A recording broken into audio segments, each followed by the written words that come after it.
कौशिक सुनहु मंदयः बाल, कुटिल काल बस निज कुल घालकु। ये चौथी चौपाई है बच्चों। इसका अध्ययन हम लोग आज वाचन करेंगे और सब भी प्रश्न भी देंगे, शब्दार्थ भावार्थ भी देंगे। भगवान परशुराम जी विश्वामित्र को इंडिकेट करते हुए, संकेत करते हुए कहते हैं, कौशिक सुनहु मंदयः बाल, कुटिल काल बस निज कुल घालकु। भानुवंश राकेश कलंकु, निपट निरंकुश अबुधय शंकु। काल कवलु होइहि छन माहि, कहूँ पुकारी खोरि मोहि नाही।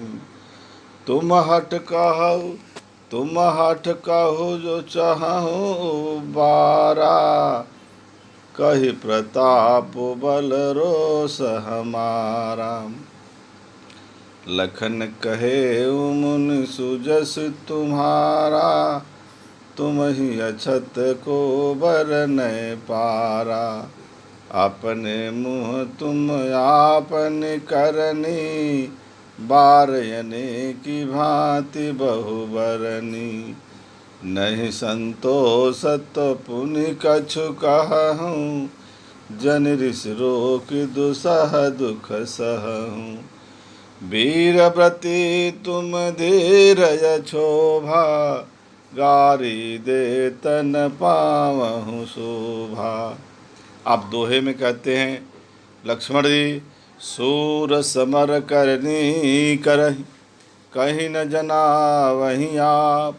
विद्यमान रनु पाई रिपु, काय रखत ही प्रताप। शब्दार्थ। कौशिक विश्वामित्र, कौशिक मने विश्वामित्र, मंद मने मूर्ख बालक, मूर्ख बालक, मंद बालक मूर्ख बालक, कुटिल मने टेढ़ा, काल बस मौत की बस में, निज मने अपना, घालकु मने नष्ट करने वाला। भानुवंश, भानु मने सूर्य, भानुवंश सूर्यवंशी। राकेश मने चंद्रमा, कलंकु मने धब्बा, निपट मने निरा, निरंकुश उद्दंड अबुद्धू मूर्ख, असंकु निडर। कवलु, कवलु मने कवर होता है, ग्रास। अकवल का अर्थ शिकार भी होता है। हो ही मने हो जाएगा, क्षण माहि क्षण मने क्षण, माहि मने में, क्षण भर में। खोरी मने दोष, हट कहूँ मने रोको, जो मने अगर, चाहूँ मने चाहता है, उबारा मने उबारना, प्रताप मने बल शक्ति, बल मने शक्ति। रोष, रोष कृपा क्रोध। सुजस मने सुयस, अछत मने छोड़कर, को मने कौन, वर्णों पारा वर्णन कर पाएगा। मुँह मने मुँह से, करनी कार्य करतूत।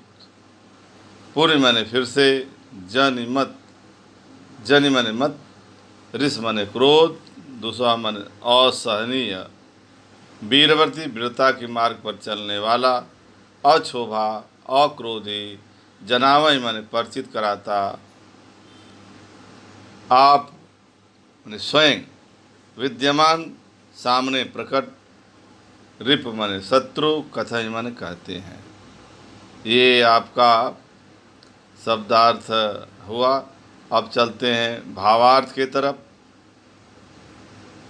विश्वामित्र को संबोधित करते हुए भगवान परशुराम कहते हैं, हे विश्वामित्र सुनो, यह बालक बड़ा कुबुद्धि है, मूर्ख है, कुटिल है। काल के बस में होकर यह अपने कुल का घातक बन जाएगा। यह सूर्यवंश रूपी पूर्ण चंद्र का कलंक है। सूर्यवंशी तो है, लेकिन चंद्रमा के समान सब सुंदरता होती, जिस प्रकार से कलंक है, उसी प्रकार ये कलंक है। यह बिल्कुल उद्दंड, मूर्ख और निडर है। अभी क्षण भर में यह काल के बस में समाहित हो जाएगा, अर्थात मैं इसको मार डालूँगा। मैं पुकार कर कह देता हूँ, सभी जन सुन लो, फिर मुझे कोई दोष नहीं देना। यदि तुम लोग इसको बचाना चाहते हो तो हमारा प्रताप, बल और क्रोध बताकर इसको मना लो, मना कर दो। जब इतनी बात परशुराम जी की लक्ष्मण जी सुनते फिर व्यंग मार देते हैं। लक्ष्मण जी ने कहा, हे मुनि, आपका सुयश आपके रहते दूसरा कौन वर्णन कर सकता है। अपने आपने अपने ही मुँह से अपनी करनी अनेकों बार बहुत बार प्रकट की है या वर्णन किया है। इतने पर भी यदि आपको संतोष नहीं हुआ हो तो फिर कुछ कह डालिए, सुना डालिए। क्रोध रोक कर असह्य दुख मत सहिए। आप वीरता को धारण करने वाले वीरव्रती हैं, धैर्यवान हैं, क्षोभ रहित है। गाली इतना होते हुए भी आप गाली देते हैं, यह गाली आपको शोभा नहीं देती है।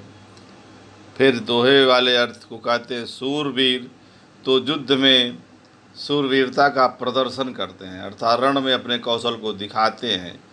कह करके अपने को नहीं जनाते या दुश्मन को ये बात बताते नहीं है कह करके कि हम इस प्रकार से हैं, हम इस प्रकार से हैं, वो नहीं सो करते हैं। आप तो बार बार अपनी वीरता का बखान किए जा रहे हैं, अपनी डींग मार रहे हैं, अर्थात बता रहे हैं। अब बच्चों, इसी चौपाई के ऊपर बोध प्रश्न 4 दिए हुए हैं। परशुराम के ने विश्वामित्र को क्या शिकायत की और क्यों की, वही जो भगवान परशुराम ने विश्वामित्र जी को वही बताई जो चौपाई में अभी मैंने आपको बताया है, उसको आप लिख दीजिएगा। भानुवंश राकेश कलंकु में कौन सा अलंकार है। बच्चों, जो चीज़ होती नहीं है वह चीज़ मान ली जाती है, वहाँ उपमा अलंकार होता है। जैसे सूर्यवंशी हैं लेकिन राकेश कलंकु हैं, राकेश कलंकु बोल गए यहाँ पर भगवान परशुराम लक्ष्मण जी को, इसलिए रूपक होगा। लक्ष्मण जी किस बात से परशुराम से नाराज हैं। लक्ष्मण जी के इस बात से भगवान परशुराम नाराज हैं कि वह परशुराम के जो बड़बोलेपन हैं उनका बार बार वो मजाक उड़ा रहे हैं और भरी सभा में उनको चुनौती दे रहे हैं।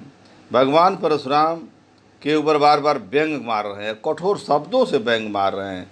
इससे भगवान परशुराम अपमानित हो रहे हैं और वह उनसे नाराज हो गए। सूरवीर और कायर के बारे में क्या टिप्पणी की गई है। सूरवीर जो है, यही जो भी मैं दोहे का अर्थ है, सूरवीर बहादुर लोग अपनी वीरता को रण क्षेत्र में दिखाते हैं, किसी से बोलते नहीं, बताते नहीं।